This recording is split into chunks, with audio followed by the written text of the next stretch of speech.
With the Jujutsu Kaisen manga going on hiatus and the preparation for the Culling Games still being put in place, I think that now, more than ever, is a perfect time to take a look back at what has been explained and talked about up to this point in reference to the event that Kenjaku shut up, and tell you everything you need to know about the Culling Games. Now, before we get into the why, where, or how of the Culling Games and what Kenjaku has been building up for oh so long, we must first address the what. What exactly are the Culling Games outside of the setup for the next arc? Well, for starters, in chapter 136 of the Jujutsu Kaisen manga, we get a few inklings as to what Kenjaku has in store for the world of Jujutsu Kaisen. You see, as far as we know, Kenjaku's plan is to create a being or group of humans whose understanding of curse energy is optimized. In order to do that, however, he himself can have no control of the process and needs to create chaos and conflict in order to increase the chances of exponential growth in power similar to the Heian period of the Jujutsu Kaisen world. And while this is somewhat informative of the intentions of Kenjaku, the actual hard, concrete statements or lore surrounding what the Culling Games actually are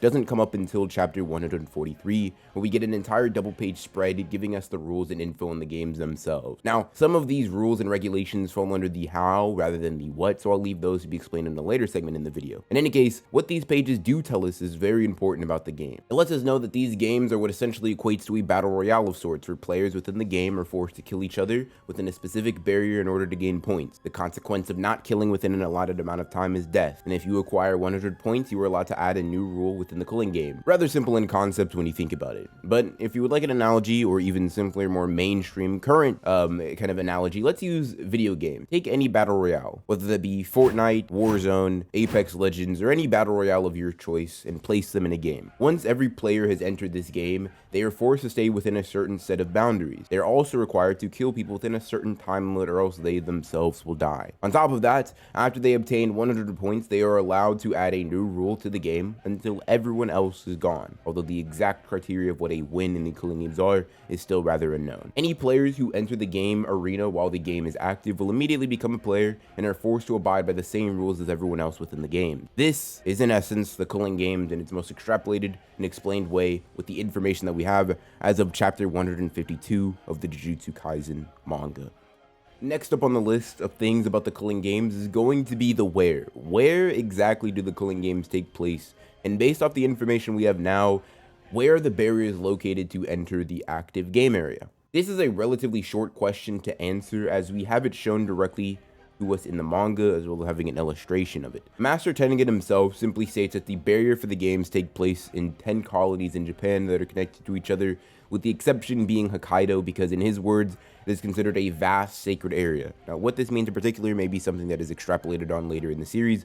However, we do know that there are 10 colonies that are being encompassed within the Culling Games, except for Hokkaido. Now, as of the recording of this video, not much else is known on the specificities of the locations in the games themselves. However, we do get illustrations and dialogue surrounding it, which gives us a pretty good idea as to where the characters can and cannot go in order to avoid entering the games immediately. And with both the what and the where out of the way, we can finally move on to a really important aspect of the Culling Games that I know has been somewhat confusing for many people who aren't very analytical or simply don't read the manga as thoroughly as maybe content creators or myself do personally. And this is the how. We know what the Culling Games are.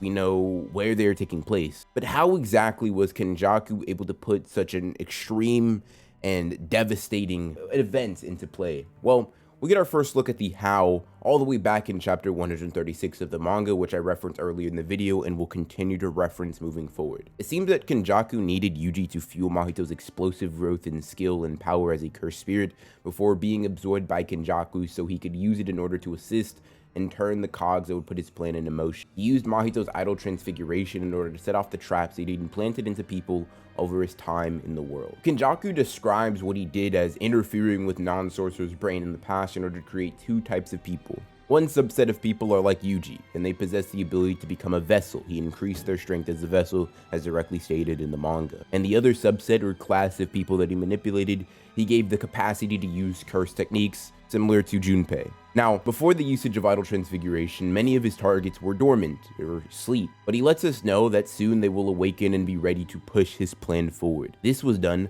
by breaking the seal of several cursed objects he had obtained in order to create possible vessels and technique use. On top of that, Kenjaku makes us aware that these cursed objects were the result of binding vows that he made over a millennial ago, assumedly in his time during the Heian period of Jujutsu sorcery, and this was not just with sorcerers, but with cursed spirits as well. However, those vows became void once he obtained Geto's body, and as such, cursed spirits within the Heian period are unleashed to the world to cause more chaos. Now, obviously, Kenjaku would be forced to erect a barrier to encompass everyone that would be participating in the games themselves, and in order to do so efficiently and not waste too much energy and be inefficient, he gives everyone within the barrier time to declare whether or not they are going to be a willing participant. Tengen mentions that if the clause of choice is put there, the barrier's power and efficiency can be increased drastically.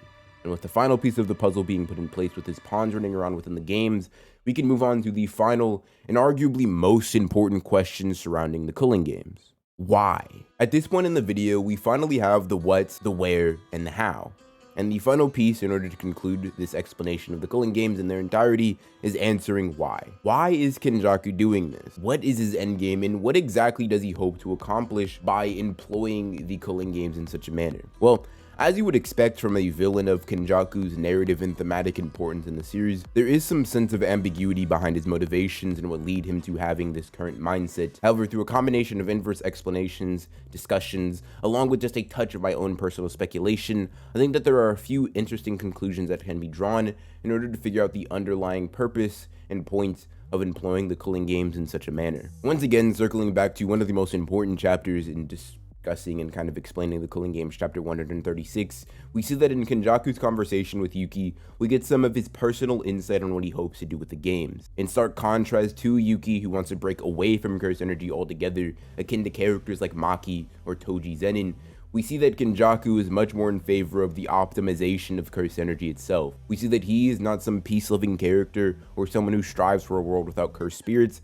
as he acknowledges that cursed spirits, non-sorcerers, and sorcerers alike are all viable options in order to see his plan come to bear fruit. He states very firmly that in the past, he has tried to create a being that optimizes cursed energy himself. However, that endeavor in and of itself is inherently foolish, because he himself cannot create a being that surpasses his own potential. The chaos of death and danger lurking around every corner is the next method that he decides to turn to. And while he is the antagonistic force that our main characters are up against, his points do hold some validity to them. We know via lore and statements that the most dangerous and chaotic times in the Jujutsu Kaisen world was the Heian period. That period of time also happens to be the exact point in time that is considered the golden age of Jujutsu sorcery, and by no means do I think this is a coincidence. This is why at the end of chapter 136, after releasing a plethora of cursed spirits from over a millennium ago, Kenjaku tells Sukuna that the world of the Heian period has returned, all in order to achieve his chaotic optimization of cursed energy. Furthermore, his plans and intentions are extrapolated on in more detail in chapter 145, as Master Tengen himself outlines that Kenjaku's intentions seem to evolve, growing and evolving via merging with Tengen himself, and this is made possible through Tengen becoming more cursed than human over his 11 years without the star plasma vessel. And Kenjaku possessing Geto's cursed spirit manipulation gives him a viable way to legitimately manipulate, control, and forcibly merge with Tengen. You see, based on what we know about Kenjaku and what merging with Tengen does, they seem to align. In the words of Tengen himself, merging with him creates something that is beyond that of a sorcerer. It creates a being that both is and is not there simultaneously, possibly putting them above duality, if we take his interpretations of what the merging does literally. Now, past this point, even Tengen doesn't know why Kenjaku would do this. However, I see several possibilities being the case as to why he would want to merge humanity with Tengen. Keep in mind, all the things that I am about to say next are pure speculation based off of my own headcanons that I'm trying my best to base off the material you have currently. Option number one, or at least the option that I think is most viable with, or at least makes the least assumptions with the information we have now. This option basically dictates that Kenjaku has no further intentions than to create a being that transcends the current power ceiling in the Jujutsu Kaisen universe via the merging. Whether this be for the sake of pure curiosity that is innate to human beings, or some other backstory driven reason that he has based on the Heian period, I do think that it is very possible and quite likely that Kenjaku simply wishes to give birth to a creature that surpasses anything before seen by the world. The second option, and the one that I think is more out there, starts to attempt to tie in the themes of the series as well as we know what Kenjaku wants, but here goes. If you are a fan of Jujutsu Kaisen, it is no secret that one of the reoccurring themes in the series is that strength, true strength, unequivocal, undebatable, undeniable strength can only be acquired by throwing away your sense of useless attachment and reliance on others in the pursuit of pure individuality and selfishness. Gojo and Sukuna, two of the strongest characters in the Jujutsu Kaisen verse, are prime examples of this. So, with this in mind, I think it's possible that what Kenjaku hopes to do is to merge every human into one entity in order to erase the concept of reliance on others, all in order to create a being that is inherently self-centered and reliant in power only on itself. Now, as I am recording this video and saying all of these things out loud, I am well aware that I'm being rather assumptive in the steps that lead to my claim. However, considering how little we know about Kenjaku, these ideas are the most that I can present outside of the hard evidence that surrounds the why, the purpose, or the intentions of the Culling Games.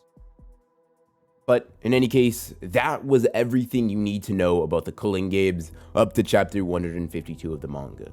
If you guys did enjoy this video and want to see this become a series where I take a look at specific aspects of Jujutsu Kaisen, or really any other anime and manga, and break it down like this, consider subscribing and hitting the bell so I know that this is what you guys want, as well as hitting the like button to show that you want more content like this.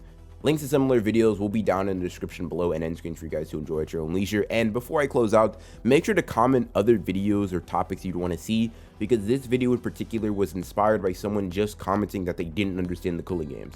This entire video was not something that I was planning to do before one singular person commented that they wanted to see me talk and explain the Culling Games, and that's why this video exists. But in any case, hope you guys enjoyed this video, and as always, this is Broken Ronin, signing off.